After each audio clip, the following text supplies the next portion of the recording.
금강경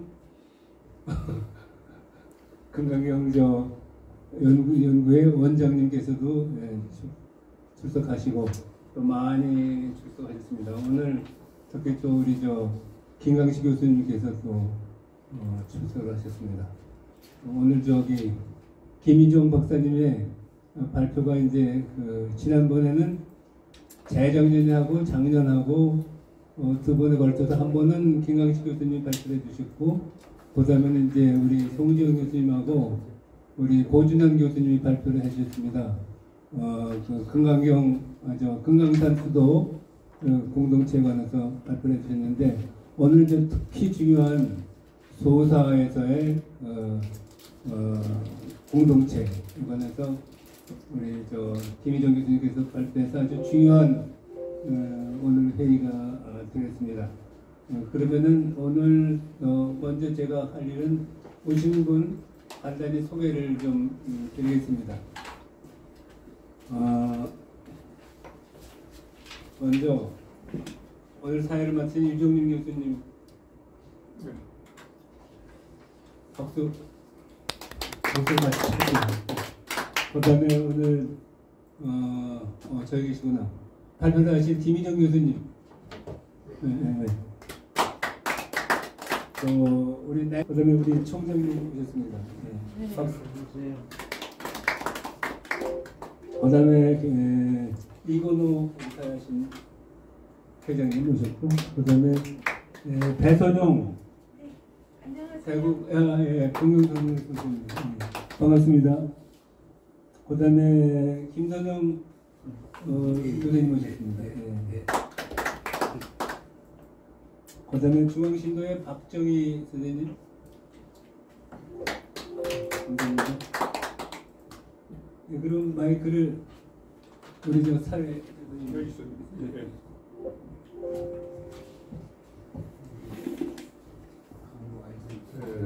제가 그러면은 사회로서 진행의 계획과 전체 시간에 대한 그런 것을 말씀드리겠습니다. 오늘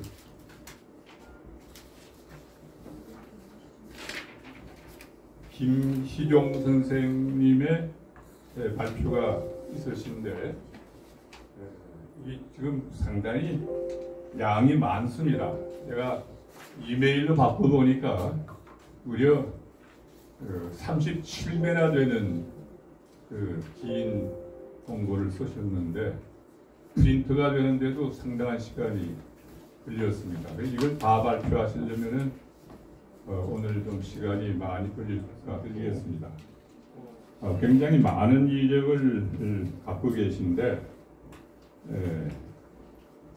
간단히 제가 요약을 하겠습니다. 1969년 경북 여간에서 출생하셨고, 경북대학교 이학사와 서울대학교 이학 석사를 마치시고 동국대학교 불교대학 선학과 철학 박사학위를 취득하셨습니다. 1986년에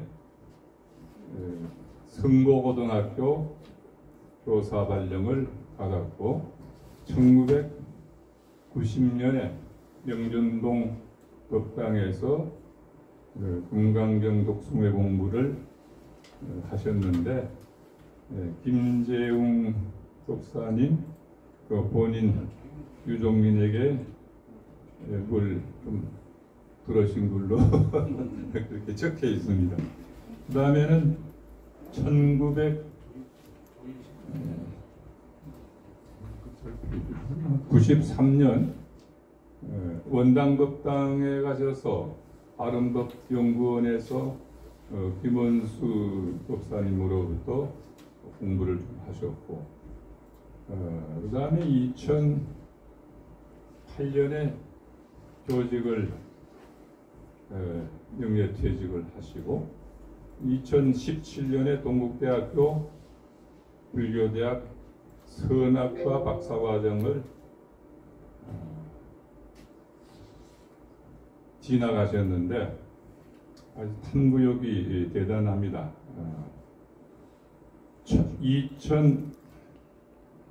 2022년에 의해서 철학박사학위를 취득하시고 21년에 용인법당 여시관 공부를 하시고 거기는 김강유 법사님, 이광옥 법사님한테서 말씀을 많이 들은 것 같습니다. 그리고 어디서 지금 뭐를 하나 운영하신다고? 대구에서 출판사. 네. 또 대구에서 지금 출판사를 운영하고 계십니다. 그런데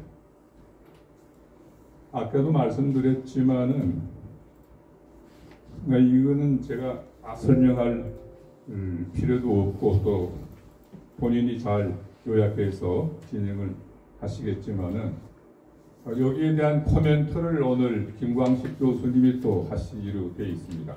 그럼 이제 마이크를 넘기겠습니다. 일어나셔서 인사하시고 이제 시작을 하십시오. 네, 안녕하십니까.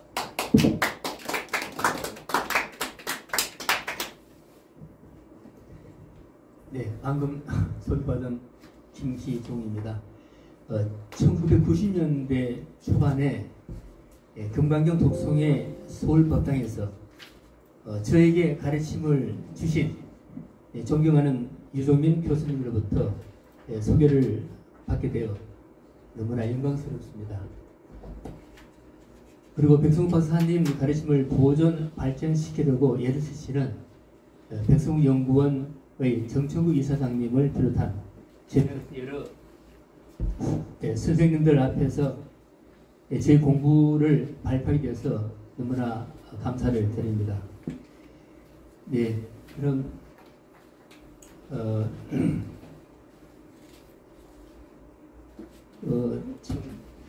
제 발표 주제와 좀 관련된 것 같아서 방금 제 소개에 잠시 그 앞에 파워포인트가 마침 또 작동이 되면 됩니다. 한번 말씀드려보겠습니다. 저는 그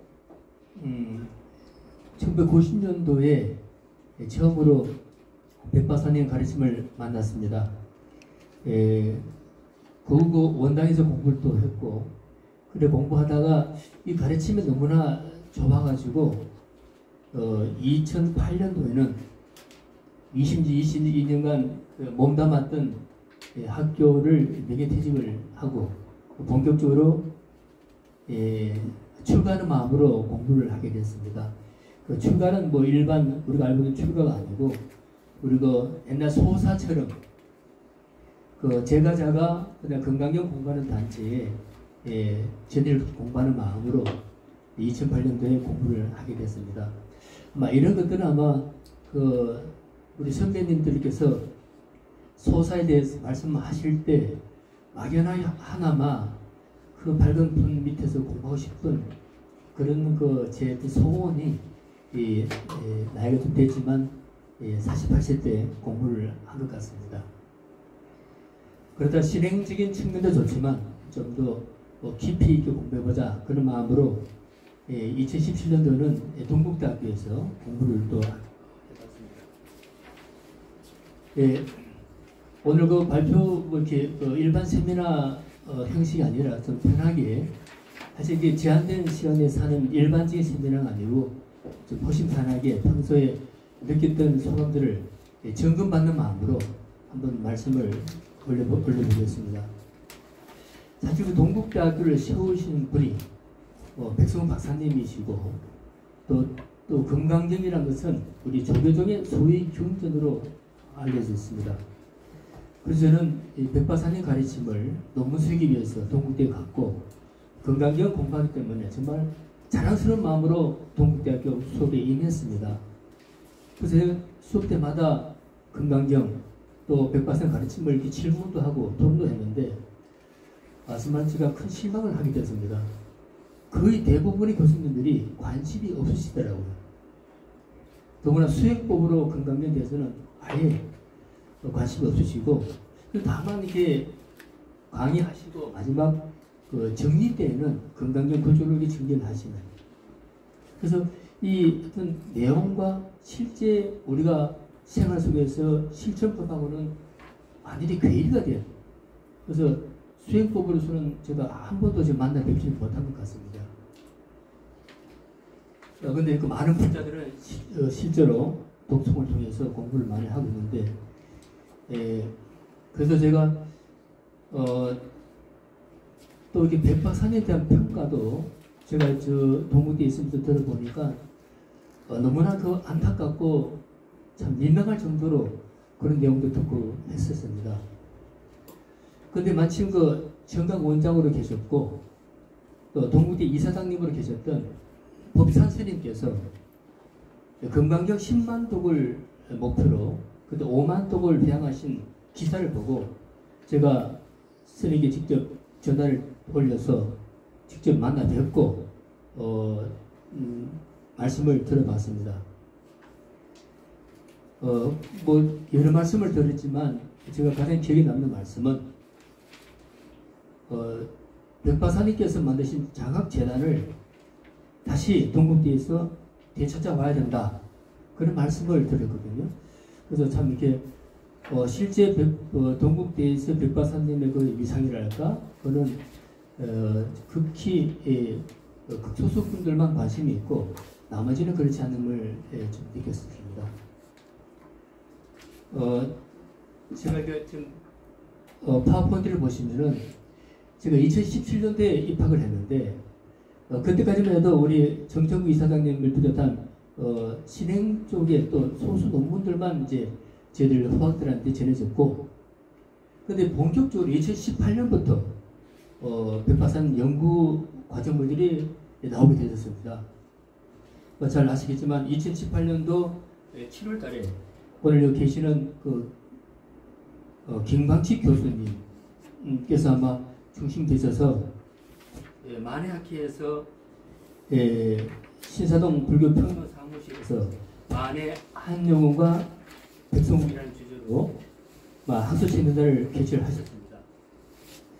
이 세미나에는 백성국 박사 연구의 최소성이었고 또 일제와 유학생들에 대한 연구 있었고 불교 독립운동에 대한 심화, 그리고 동국대 역사 및 문화의 학술적인 연구가 중요함을 일깨워줬다는 평가가 있습니다.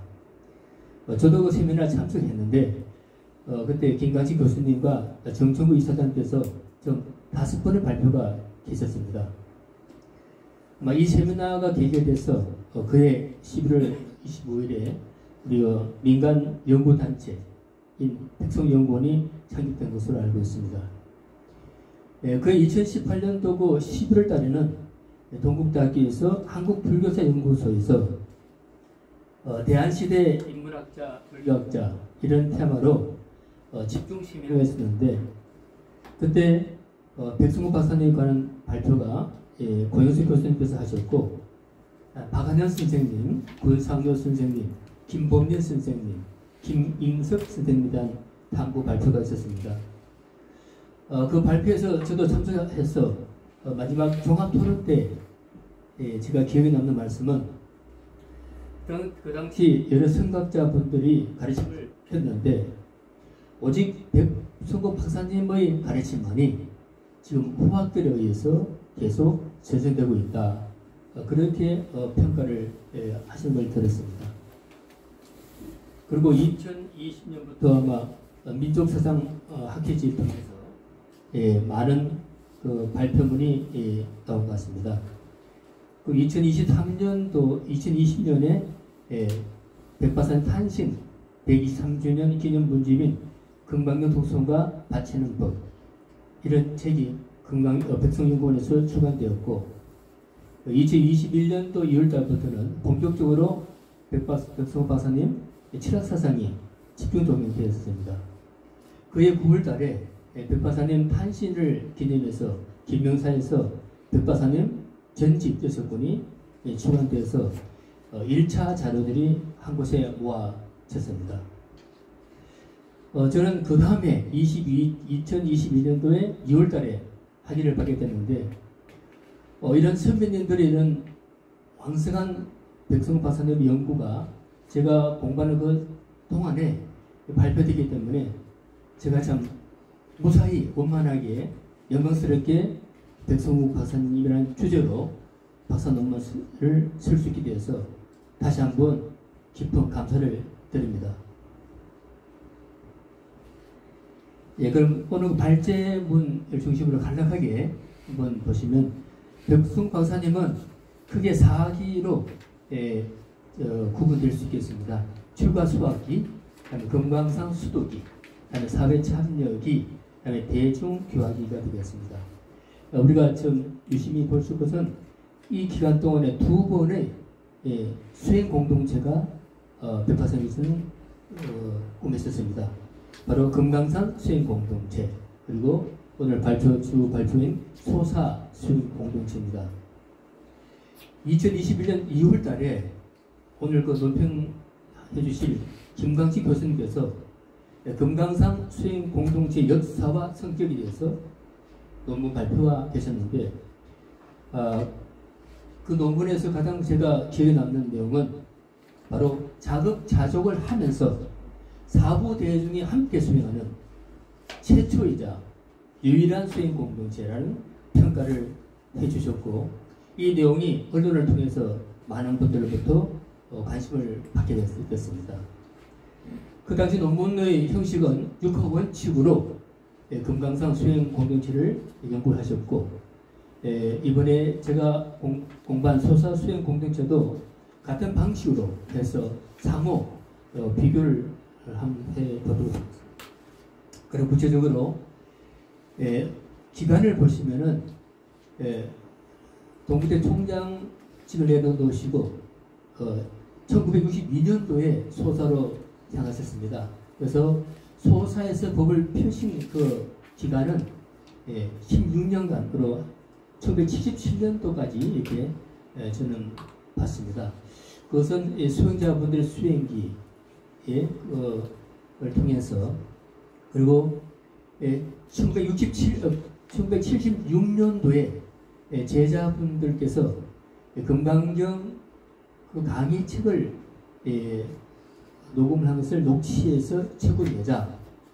그래서 그것이 아마 77년도에 불완전하지만 책으로 출간됐던 것 같습니다. 그리고 74년도부터 해병대 장교 출신이었던 이병수 선생님이 3년간 공부를 혼자서 하셨는데 77년도에 또 회양을 하셨고요. 또 백화선대 직접 진진묘 보살님께 법당을 세우라고 하셨습니다. 그 법당이 77년도에 세워졌기 때문에 아마 77년도까지 소사의 법이 펼쳐진 시기라고 볼 수 있겠습니다. 그 이후 인연 따라서 포항에도 이제 법을 펼쳤지만 소사에서는 16년 동안 이렇게 말씀할 수 있습니다. 다음은 그 소사라는 장소인데요. 행정구역은 그 당시 경기도 부천군 소사읍, 소사1, 2, 미소사. 이 소사의 뜻은 흰 모래라는 뜻입니다. 그 풍시지리에서 보면은 물이 잘 빠지는 조리터 이런 것인데, 지금은 체육공원이 위치하고 있지만, 다음 페이지를 보시면은 그 근처 그 팻말이 있습니다. 그 지역에 있는 계신 분들이 이렇게 연구해서 밝혔는데, 그 소사 그 도량의 산이 이름이 성주산, 성인이 머무는 산, 이렇게 1917년인가 뭐 이렇게 되어 있는 것 같습니다. 근데 그 전에는 와우산으로 해서 소가 누워있는 그런 명칭입니다. 참 공교롭게도 소사도량에서 후학들이 공부를 위해서 했던 것은 바로 소를 키우는 그런 장소였기 때문에 어떻게 이런 지명과 또 성인이 머문다는 그런 성주산이라는 지명이 참 굉장히 참 관심 있게 보여졌습니다. 다음은 그 수행 대중들이신데요. 대부분 그 금강산 때와는 달리 제가자분들이 대부분 찾아주셨고요. 항상 30명의 수행자분들이 계셨습니다. 그 점점 16에서 20명 불자분들이 집중적으로 공부를 하셨고, 때로는 수개월 혹은 수년간 공부를 하신 그런 공부의 분위기였었습니다. 그리고 이제 매달 수목하는 날 정기적으로 법회가 있었는데 대부분 사회 각계각층의 지도자분들께서 이 법회에 참석하신 걸로 밝혀져 있습니다. 다음은 수행입니다. 금강경을 통해서 깨달음을 이룰 수 있다는 이런 백바사님의 깨우침에 의해서 아마 이 도량이 세워진 것 같은데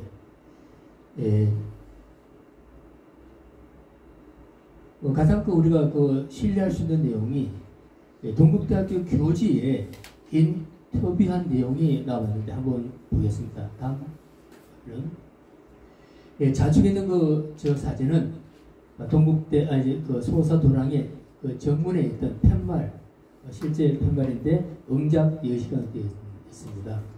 아마 기자분이 저 팻말을 보고 백박사님께 질문을 하셨던 것 봅니다. 그때 백박사님께서 하신 설명이 바로 이 내용입니다. 금강경 실행으로 도통이 가능하다. 너의 마음에서 우러나오는 모든 모르는 마음은 부처님께 드려라. 그리고 그 이상은 생각하지 말아라. 모르는 마음을 모두 바치는 것. 그것은 안다는 것이다. 그래서 반드시 그렇게 보아라. 이렇게 누구나 쉽게 이해할 수 있도록 이렇게 해주셨고요. 1974년도 법실한 이 잡지에 아주 정말 바치는 법을 상세하게 아마 글로 남기셨는데 참 저희들 후학들한테는 너무나도 귀한 가르침인 것 같습니다. 한번 읽어보고 싶습니다. 몸도 마음도 탐욕과 진심과 어리석음도 부처님께 바치고 기쁨도 슬픔도 근심도 고통도 모두 바쳐야 한다. 모든 것을 부처님께 바칠 때 평안이 오고 일체를 바치고 났을 때 보별이 생기는 것이다. 나는 부처님 곁을 떠나는 날이 없다. 나의 마음 속에 그리고 나의 생활 속에는 항상 부처님이 계시다. 나의 일한 신앙심은 내가 부처님과 인연을 맺은 날부터 지금에 이르도록 변함이 없다. 나의 모든 고행은 명기를 얻고자 함이 아니오. 다만 모든 것을 부처님께 바치려는 수행 과정이었고 그도 생각이었다. 저는 이 가르침이 너무 좋아서 매일마다 이 구절을 읽고 외우고 이렇게 틈틈이 이렇게 가까이 하고 있는데 참 귀한 가르침 같습니다. 추진 방법을 보면은 금강산 수행 공동체와 마찬가지로 백바사님께서 직접 모든 것을 책임을 지셨던 것 같습니다. 특히 소사의 경우는 1962년도에 김갑수 전 대법관의 소개로 직접 백바사님께서 소사땅을 매입을 하셨습니다. 그리고 백바사님의 실천 공행 정치를 대중들이 신뢰를 하였고 백바사님의 소사 생활은 항상 금수한 생활 모습이셨지만 뜻은 대승의 정신을 늘 본받아라. 그런 가르침을 하셨다고 합니다. 백박사님께서는 대화를 통해서 그때그때 제자들의 허물을 비춰주며 허물을 닦도록 함과 동시에 노동을 통해서 사소한 부분에 대해서도 하나하나 진실한 모습을 통해 그들을 섬기는 자세였습니다. 백박사님 수행론의 핵심은 노동과 부처님께 조건 없는 바침. 자세한 수기설법의 사례들이 있는데 이 발전문에 별도로 모아봤습니다.